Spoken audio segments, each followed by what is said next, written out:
آقا سلام. دریچه های بخاری ماشین رو چجوری تنظیم کنم؟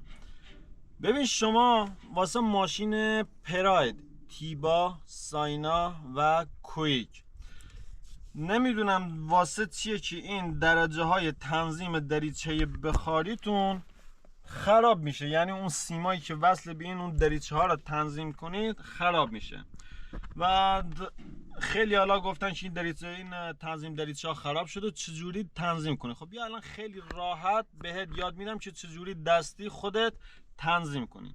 پس تا آخر ویدیو با ما همراه باشید. دوربینو بیار اینجا.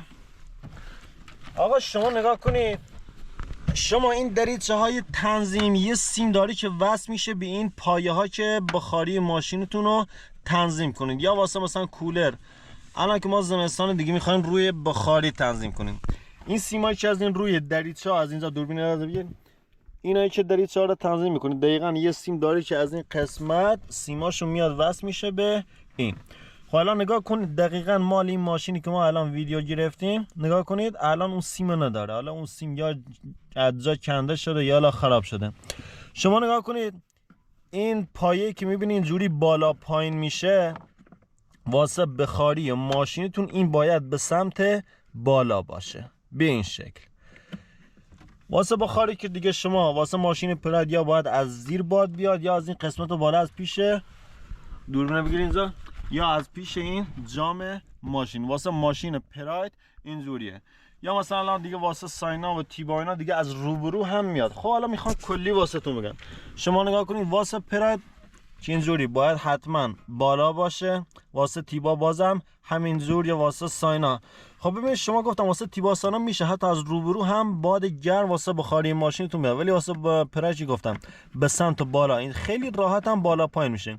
اینجوری باید به سمت بالا واسه بخاری باشه، وقتی اینجوری تاب بدیم پایین واسه کولر ماشینه. خب این واسه تنظیم دریچه ها چه از کدوم دریچه ها باد بیاد بیرون. شما یه چیزی دیگه هم دارید، الان دوربین رو بده خودم.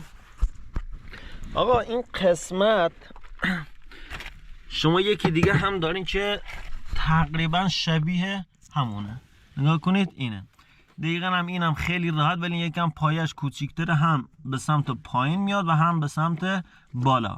خب شما واسه بخاری ماشین هم باید این به سمت بالا باشه. دقیقا این یکی واسه اینه که شما مثلا نگاه کنید، این آبیه که واسه سرماست، اون قرمزه هم واسه گرماست. اون پایه دریچه که بهتون گفتم اینم واسه اینه که تنظیم دریچه هم مثلا به سمت بالا باشه، پایین باشه، روبرو باشه یا هر چیز. اینم دیگه عادی واسه فنه که چیزی نداره زیر که شما بخواین انجام بدین. خب پس واسه بخاری گفتم این دوتا، یعنی هم پایه این طرفی هم پایه اون طرفی، خیلی راحت با انگشت هم راحت بالا پایین میشه. این دقیقاً اون سیما روی این پایه میخوره که شما اونو تاب بدین، اینم راحت بالا پایین میشه.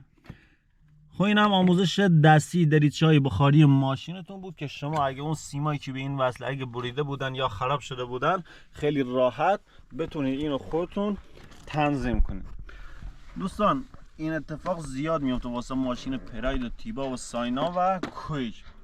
حالا نمیدونم جریانش چیه، حالا این چرا اینقدر بد درست شدن که خیلی راحت خراب میشن. پس اما این اتفاق واسه ماشین پژو خیلی خیلی خیلی خیلی کم اتفاق میفته، چون اونجا یکم بهتره، مثلا حالت نرمالتر و بهتر درستشون کردن. حالا واسه ماشین پژو گفتم شاید از 100% فقط 2% اتفاق بیفته که اون دریچه ها کار نکنن، شما بخواید دستی تنظیم کنید. ولی خب متاسفانه اون دریچه هاش یه جای اون قسمت بالا که من اصلا نمیتونم دوربین رو ببرم اونجا و بهتون نشون بدم. گفتم اون 2% تا 1% که زیاد مهم نیست، شما بخواید نگرانش باشین.